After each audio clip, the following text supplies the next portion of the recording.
Hello everybody. Today's video is the first of my Bloodwork series and we're going to cover thyroid. Before I begin, as always, a quick disclaimer just to say everything that I discuss here today is purely educational. It does not constitute medical advice and always consult your doctor first. So let's get into it. The thyroid is a little butterfly-shaped gland in your throat, and it's responsible for energy production and overall metabolism in the body. Low thyroid, or hypothyroidism as it's known medically, is very, very common nowadays, particularly in females. Symptoms of low thyroid would be cold feet or hands, fatigue, low energy, dry skin, thinning hair, real difficulty losing weight or even putting on weight, weight gain. And also depression and anxiety are also linked to low thyroid, which is something to note. So when we do blood work, if you just go and ask the average GP for your, standard blood test, they'll generally only test TSH and T4, which is your thyroid stimulating hormone, and your T4 levels are, T4 is the inactive form of thyroid in the body. Now, it's vitally important that you request that you test T3, your free T3, which is the active form of thyroid in the body, what you actually use, what's needed.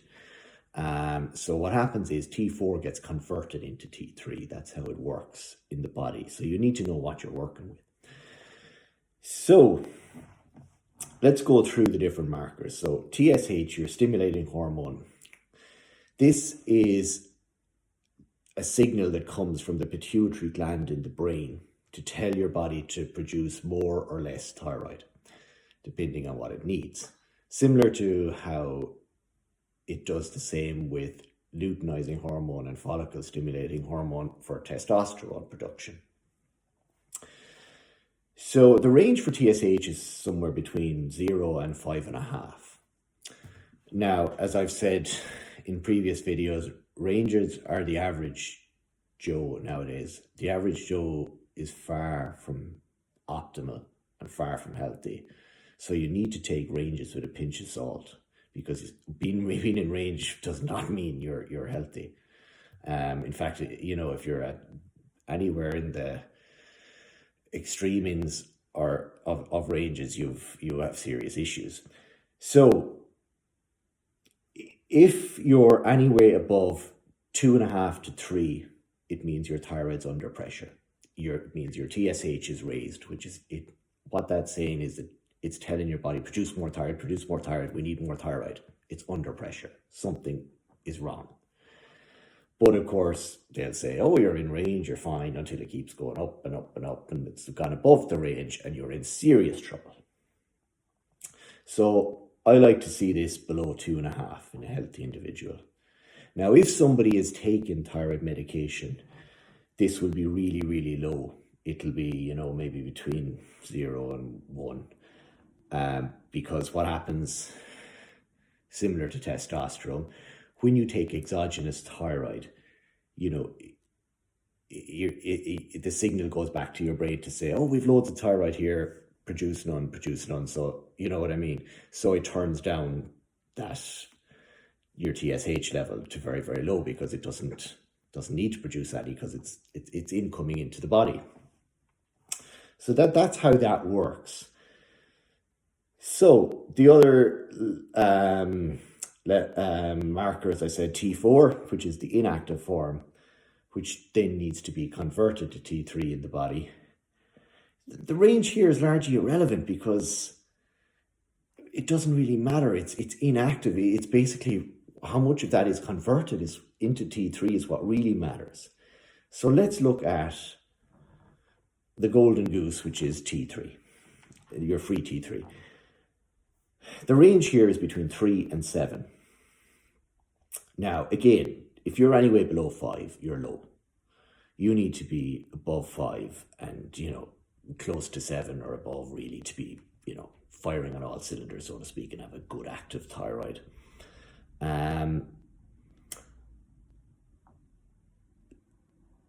If somebody has issues here, right, where they flag up as, their TSH, for instance, is raised and their free T3 is low, what we can do then is request a couple of extra tests for antibodies. So your thyroglobulin antibody and your thyroid peroxidase antibody. So them are the two antibodies. So the reason we do this is to rule in or out Hashimoto's disease, which is an autoimmune condition where your body attacks its own thyroid and gradually destroys it. It's not that common, but it's certainly not uncommon. And there's people walking around with it who don't know they have it until they really develop issues and it gets looked into properly.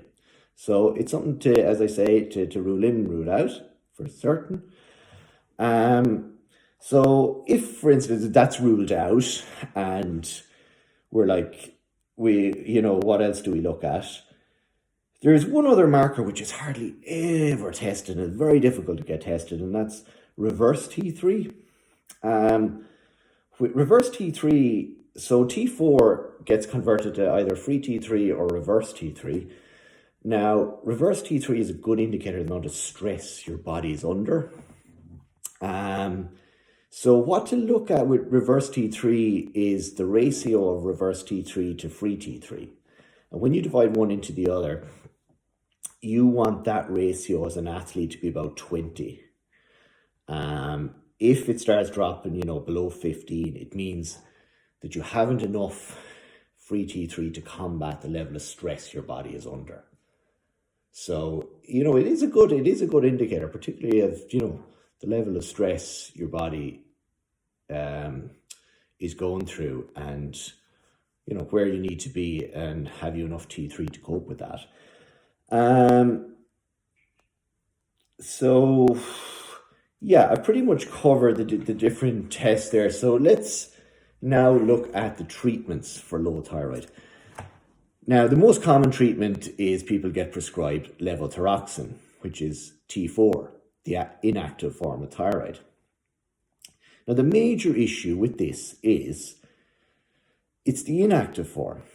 It needs to be converted to the active form, which you can actually use, which is free T3 in the body. But a lot of people have an issue converting T4 to T3. And yet, this is often not looked into. People are just given this prescription because it's the standard.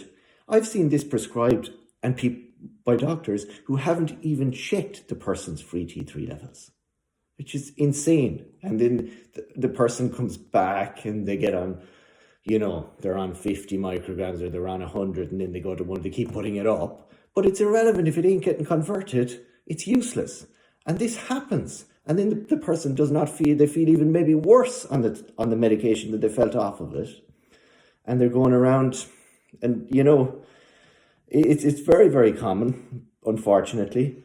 It does not work in 70% of individuals. 70%. But as I say, yet it's the most commonly prescribed. And there are a number of factors affecting conversion of T4 to T3. Certain vitamins and minerals have an impact on this. Zinc, iodine, selenium, and iron. If any of those are really low, you're going to have a problem converting your T4 to your T3. Where women often get hit with a double whammy is when they're low iron, when they're maybe slightly anemic. So their energy and everything is going to be down from being borderline anemic. And they may also have low thyroid with it. So it's a complete double whammy, because if you have low iron, you ain't going to convert T4 to T3. An interesting fact, actually, one thing that really increases the conversion of T4 to T3 is growth hormone. So for an individual taking growth hormone, they'll generally have higher levels of T3, just more of the T4 gets converted. So hence why there's such a great fat loss effect from growth hormone. This is one of the major reasons. So that is T4. Let's go now to a much better treatment, in my opinion, and that's NP thyroid or armor thyroid, which is natural desiccated pig thyroid. Now, it's very expensive. You do need a prescription for it, and only certain doctors who understand thyroid will actually prescribe it. But it is, in my opinion, far superior, and it works well in a lot more people. So generally, these are 60 mg tablets, and they contain the natural blend of T4, T3, even T1 and T2 in small doses.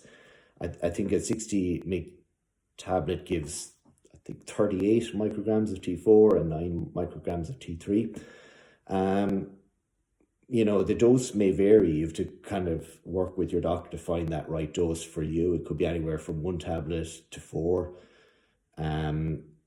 Generally 2 is probably the average. 120 mgs is probably the average dose. But this works very well in most people, but it doesn't work in 30% of people. So now we have the people that T4 doesn't work in, 70%. The people who NP or armor thyroid doesn't work in, 30%. So what do we do with that 30%? Well, their only option is to take the absolute active form of thyroid, which is your T3. Liothyronine is the medical term for the medication. This will need to be prescribed in small doses throughout the day because it's used up very quickly in the body in order to keep levels stable. Interesting fact on T3, it's often prescribed as augmentation therapy for antidepressant. So that'll show you the link again between thyroid and depression. It's more common nowadays used in, I suppose, the performance enhancing circle, we'll call it, as a fat loss agent, but that's a whole different topic. And there's one thing to note: T3 is vitamin A receptor dependent. So if you have low vitamin A, you're going to have an issue absorbing T3 in the body. So you need adequate levels of vitamin A to absorb T3 properly. So, I believe I've covered the different treatments there. And, you know, there's a lot more than the average T4 treatment, and you can go through the 3 different methods I've discussed there, and you know, one of them will eventually work for you. But unfortunately, this doesn't happen with the majority of people and doctors.